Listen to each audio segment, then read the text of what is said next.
Minha mãe mandou eu falar sobre Black Mirror. Comecei a assistir a primeira temporada ainda. Eu estou atrasado. Eu sei, vocês já estão na terceira. Acalmem-se, eu vou chegar lá. Eu vou falar de temporada por temporada. Então vai ser bastante tranquilo, porque eu vou fazer um... reduçãozinha. E aí eu falo de uma temporada neste vídeo, falo de outra temporada no próximo, falo da terceira temporada no próximo. E aí a gente fica todo mundo junto, se amando, falando de Black Mirror.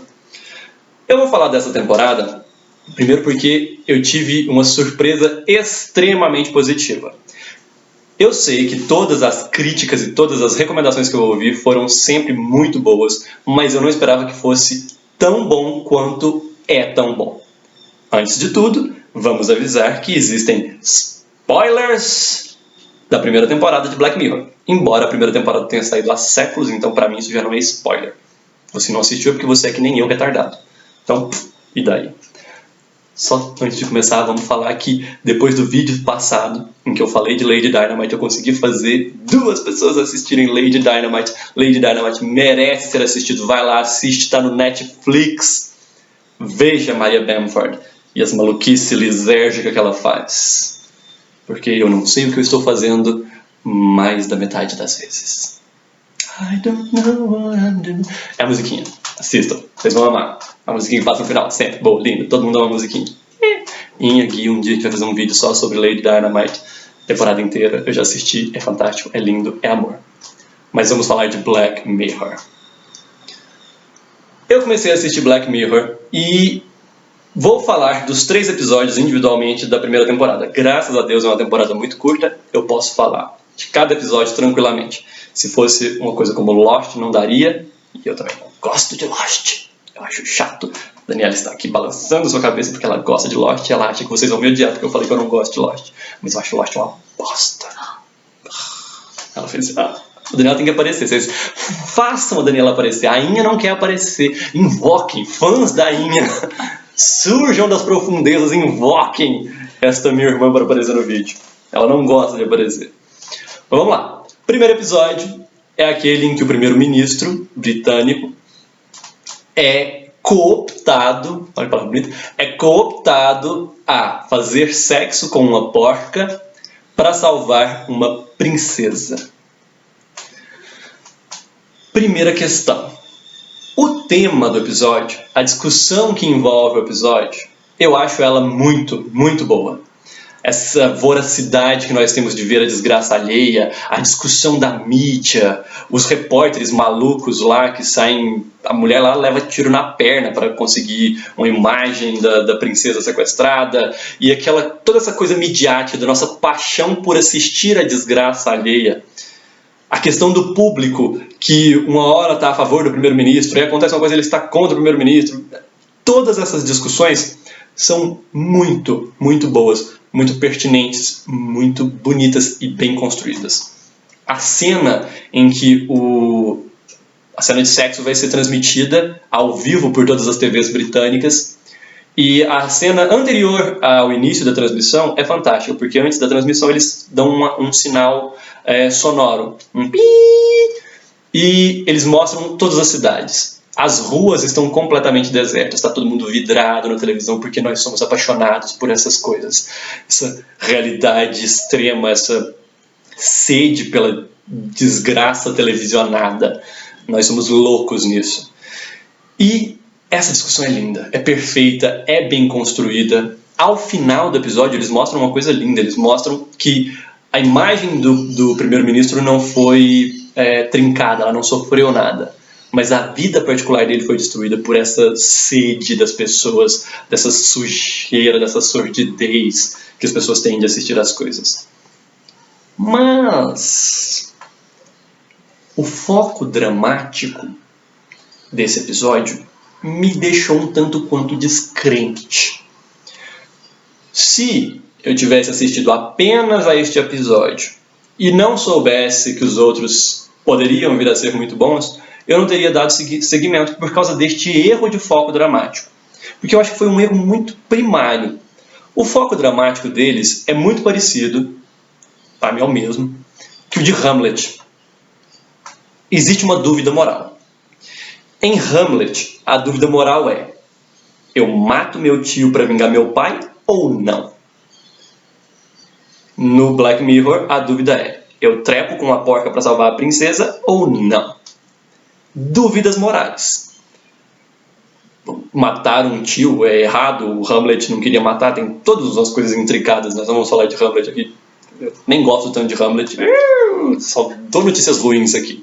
O Norato vai me odiar agora, já conversei muito com o Norato sobre essa questão. Não é que eu não gosto de Hamlet, é que eu não gosto tanto de Hamlet. Eu sei que Hamlet é uma grande tragédia, e é lindo, é muito bem escrito. Shakespeare. Mas no Hamlet, a dúvida moral ela é embasada no fato de que quem solicita a vingança é o fantasma do pai do Hamlet. Aparece um fantasma e diz: Hamlet, eu sou seu pai, seu tio me matou e está comendo a sua mãe. Vai lá e mata ele. O Hamlet não pode sair matando o tio dele do nada. Primeiro, porque é meio errado matar pessoas. Segundo, porque o Hamlet é o príncipe depressivo da Dinamarca. E terceiro, porque pode ser uma alucinação. Eu sou uma pessoa meio louca, eu posso estar alucinando. Pode ser um demônio disfarçado do espírito do meu pai, eu não sei.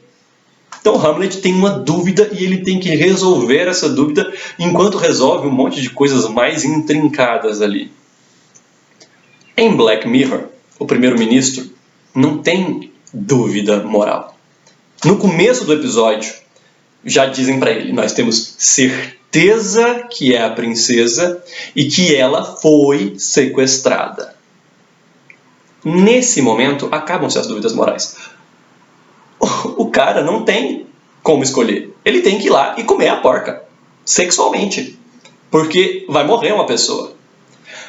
Eu não acho que exista dúvida aqui. Eu posso ser uma pessoa muito livre sexualmente ou ter um conceito de heroísmo muito específico, mas se vão matar uma pessoa e o único jeito de não matarem ela é eu fazer sexo com uma porca, não tem dúvida, não tem dúvida. Vão matar uma pessoa. Mas eles delongam nessa dúvida moral e eu acho que isso perde um pouco. Eles deveriam ter mudado o foco dramático. Eles poderiam mostrar o foco dramático da porca. Eles poderiam mostrar... O foco dramático da porca seria bastante interessante. Seria um episódio muito bom se eles mostrassem o foco dramático da porca. Eles poderiam mostrar o da população. Eles mostram, eles recortam com a população, recortam. Eu entendo. Mas o peso que eles dão, o peso moral que eles dão para esse drama do primeiro-ministro, eu acho que não existe. Porque, pelo amor de Deus, vai morrer uma pessoa. Vai lá, trepa com a porca. É um pouco só, não precisa viver a vida não. Tipo, você não vai casar com a porca. Não é pra sempre, não. Calma. E é muito bonito. No final do episódio, quando eles mostram o twist, o plot twist, a reviravolta, em que quem fez isso foi, na verdade, um artista querendo criticar a sociedade. No próprio episódio, eles comentam isso. E eles comentam que um crítico de arte teria dito que essa é a primeira grande obra do século XXI.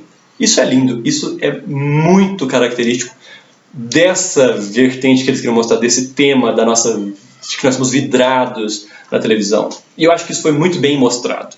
Isso é muito bem feito, foi muito bonito. Mas, novamente, a dúvida moral do cara, pra mim, não valia. Tipo, ele podia ficar com nojo da porca, ele poderia ter conhecido a porca antes, ele poderia ter saído, tomado uns drinks com os amigos. Quem sabe ele não gostasse da porca. Tem um filme do Woody Allen que chama Tudo que Você Queria Saber sobre Sexo, mas tinha medo de perguntar, que um cara tem um caso com uma ovelha. E tem uma cena linda em que a ovelha está vestida com lingerie preta. É lindo. Ele poderia ter feito isso com a porca. Não fez porque não quis. Segundo episódio. O segundo episódio, narrativamente, para mim, ele é muito superior ao primeiro.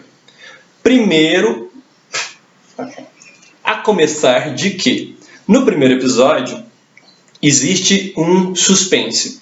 Quem sequestrou a princesa? Mas nós já somos acostumados, pela narrativa detetivesca, policial, que nós temos aí há séculos, desde... Quem começa é o Poe, Edgar Allan Poe. Desde o começo, quando o Poe escreve, a gente só descobre a solução do mistério no final. E é assim que acontece no episódio. Nós descobrimos ao final que era um artista. Tudo bem, é tranquilo. No segundo episódio, que é o episódio onde as pessoas vivem numa distopia maluca, onde elas basicamente dormem, pedalam e assistem televisão e tem uns bonequinhos virtuais malucos. Eles têm uma revelação grande no meio, e essa revelação pra mim é um dos pontos altos desse episódio. Ela é assim, uma das coisas mais bonitas desse episódio. A começar que eu não discuto distopia. O episódio começou, falou que era uma distopia louca, que eles viviam lá naquele lugar, eu aceito, eu não fiquei nem um pouco incomodado com aquilo. E o povo sai, eles andam, eles tomam banho, tudo é virtual, tudo eles ganham ou perdem pontos. E de repente o povo começa a pedalar. E eu fiquei incomodado sobre por que eles pedalavam tanto. Não me questionei a distopia e não questionei sim, se eles deveriam ou não pedalar. Eu só queria saber por quê. Graças a Deus eles não foram estúpidos, não mantiveram a dúvida até o final. Porque no meio do episódio eles revelam que as pessoas ficam pedalando que nem malucas lá, porque existe um programa de televisão que pode tirar as pessoas do anonimato e tornar elas grandes estrelas em que elas não terão mais que pedalar. E o holofote desse programa, a energia que liga o holofote é gerada por aquele pedalar. Talvez vocês ainda não tenham percebido, mas esse episódio é todo ele construído em cima de um livro de um francês chamado Guy Debord, que se chama A Sociedade do Espetáculo. É fantástico. Existe vídeo no YouTube, assistam a aula do meu professor Gustavo Brito, assistam a aula dele, tudo vale a pena para vocês entenderem o que é essa sociedade do espetáculo. Mas, se vocês não quiserem entender através disso, assistam o episódio 2 de Black Mirror. Aquilo é a sociedade do espetáculo. As pessoas vivem ligadas num mundo irreal, onde elas são outras pessoas, e elas fazem de tudo para sair desse mundo. Uma das personagem secundária, ela não é secundária, mas é uma personagem menor dentro do episódio. Ela é uma moça super bonitinha, que na verdade queria ser cantora, queria mostrar, ela canta uma música sobre amor, mas quando ela está lá no tal programa, eles percebem que ela não era tão boa cantora, mas que ela serviria para ser atriz pornô. E ela aceita, só para sair dessa vida normal. E esse programa ele é tão fantástico. A questão de que os pobres mortais que ambicionam a fama são quem geram a energia que dá o holofote para as pessoas do programa, isso é um toque, isso é um alfenim tão delicado de uma construção narrativa. Isso é lindo, isso é perfeito, é muito bonito. E a cereja do bolo vem no final. Esse episódio para mim é perfeito. A cereja do bolo vem no final. O cara, o primeiro personagem que nós seguimos, que apaixona na mocinha, que fica desesperado, ele bola um plano e volta para conseguir entrar no programa. Ele chega no programa, quando ele chega lá, ele ganha o espaço dele e ele sai falando tudo o que ele pensa sobre aquela idiotice, daquela vida estúpida, daquele programa, daquela ambição besta, da crueldade daquelas pessoas. E ele fala tudo. Mas a sociedade do espetáculo ela é tão voraz, ela é tão absorvente, que mesmo isso, que veio tão do coração, que é tão essa angústia, essa verdade tão irada que ele expõe, é transformado em espetáculo. Ele ganha um programa para falar isso semanalmente. E o melhor é a autoironia de um programa bem sucedido de televisão, que é Black Mirror, falando sobre a sociedade do espetáculo construída através de programas bem sucedidos de televisão. Isso para mim é completamente perfeito. O terceiro episódio é um episódio que ele balanceia os outros dois. Ele retoma a simplicidade do primeiro, mas ele leva algumas coisas ao extremo. O primeiro é um mundo normal com uma situação extemporânea. Nem todos os dias se pede para o primeiro-ministro da Inglaterra fazer sexo com um porco. O segundo é uma situação extemporânea, é um mundo extemporâneo, na verdade, com uma situação que nós conhecemos. O mundo, aquela distopia, não existe. Eu não discuto a distopia, mas aquela distopia não existe. Mas existe a situação dessa sociedade do espetáculo. O terceiro é uma sociedade normal, como a nossa, mas que pega um ponto e leva ele ao extremo, que é a questão da memória. Nesse episódio, todo mundo tem um implante aqui atrás da orelha, onde eles podem rever todas as memórias. Eles têm um controle remoto E eles podem rever tudo que eles já viram na vida. Tem como dar zoom, fazer leitura labial, rever. E a personagem principal é um sujeito que é devorado pelo monstro de olhos verdes. Shakespeare chamava assim o ciúme. Esse episódio é um decalque em grandes pinceladas de Otelo. E em Otelo, o Shakespeare chama o ciúme de um monstro de olhos verdes. O cara é um ciumento e ele fica revendo as coisas, ele briga com a mulher, ele faz um escarcéu por causa de ciúme. Se o Otelo tivesse essa maquininha de ver as memórias dele lá na época, ele teria matado a Desdémona no primeiro ato. Nós não teríamos nunca Otelo. Porque tinha assim, começou a peça, mata a Desdémona. É mais ou menos isso que o cara faz. Para mim, na verdade, a situação do ciúme não é a mais interessante. O ciúme é legal, essa renovação do tema de Otelo é legal, mas o pessoal do Black Mirror pega uma ideia que está plantada em Jorge Luis Borges. Jorge Luis Borges é um dos maiores escritores do século XX. Ele é um dos que eu mais amo. Eu diria que ele é o maior escritor do século XX. Mas ele está esparramada dentro dos textos do Borges. Mas a ideia deste episódio específico está num conto dele chamado Funes, o Memorioso. Esse conto trata de um cara que se lembrava de tudo. Absolutamente tudo. Ele sofreu um acidente de cavalo, bateu a cabeça e a partir daí tudo estava na memória dele. Ele não se esquecia de absolutamente nada. E é incrível. Vamos ler um trechinho do Funes, porque esse livro é ótimo. Esse aqui não dá pra ver? Dá.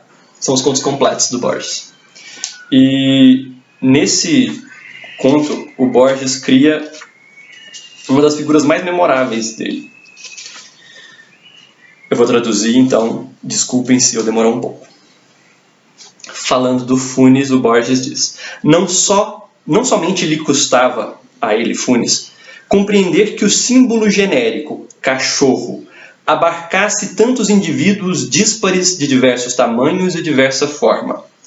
Lhe molestava que o cachorro das 3h14, visto de perfil, tivesse o mesmo nome que o cachorro das 3h15, visto de frente. O Funes se lembrava de absolutamente qualquer coisa. E para ele, todas as coisas eram totalmente diferentes. Ele não entendia generalizações. Porque para ele tudo era concreto. Então, um cachorro visto de perfil não era o mesmo cachorro visto de frente. Ele de perfil é uma coisa no mundo. Ele de frente é outra coisa no mundo. E isso é fantástico. O episódio de Black Mirror lida com isso de um modo muito interessante. Porque se nós não tivéssemos a capacidade de esquecer algumas coisas, como nós temos, se nós não tivéssemos a capacidade de elaborar nossas memórias, Borges trata disso também muitas vezes. Ele diz que a memória é a primeira instância fabulatória que nós temos. É a primeira coisa que nós, enquanto indivíduos humanos, usamos para criar histórias, é a nossa memória. E isso é perfeito. Porque, embora nós creiamos que nós lembramos de tudo perfeitamente, nós sempre modificamos as memórias, nós sempre renovamos, movemos coisas de lugar sem perceber. Isso não é necessariamente consciente. Aliás, isso absolutamente não é consciente. E nós renovamos as nossas memórias e recriamos coisas. Nós contamos histórias, a nossa própria história é recontada. E nesse episódio de Black Mirror isso é impossível. Porque você tinha um fato, você tinha a visão, você tinha a lembrança exata das coisas. E isso cria um peso, isso cria uma dor, uma agonia da existência. O Funes mesmo morre muito jovem e ele era uma pessoa deprimidíssima. O pior do Funes é que ele sofreu essa queda do cavalo e ele perdeu o movimento das pernas. Então, além de tudo, ele não saía do lugar.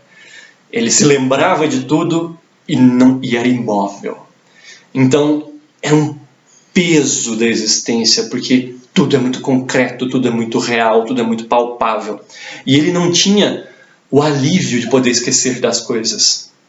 Apenas imaginem vocês lembrando de todas as desgraças que aconteceram com vocês, como se elas estivessem acontecendo no mesmo momento, com a mesma sensação.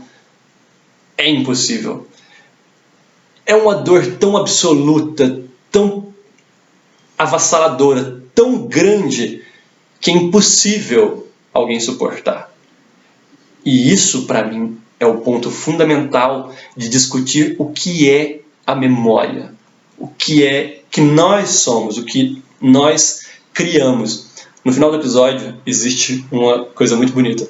O sujeito, o personagem, resolve tirar o implante dele. E ele tira na bruta, em casa, na pia dele. Ele pega um alicate de cortar cutícula, alicatinho de cortar cutícula, e uma gilete. Ele abre a carne e ele começa a tirar. E é uma visão agoniante, é uma visão... É muito ruim ver aquilo. E de repente, quando ele consegue finalmente tirar, que ele tira e sai uma fita junto, sai um cordão, uma baba estranha, apaga a imagem, fica a tela toda preta. E é um alívio. É um alívio pra gente saber que ele não vai mais ser assombrado pelas memórias.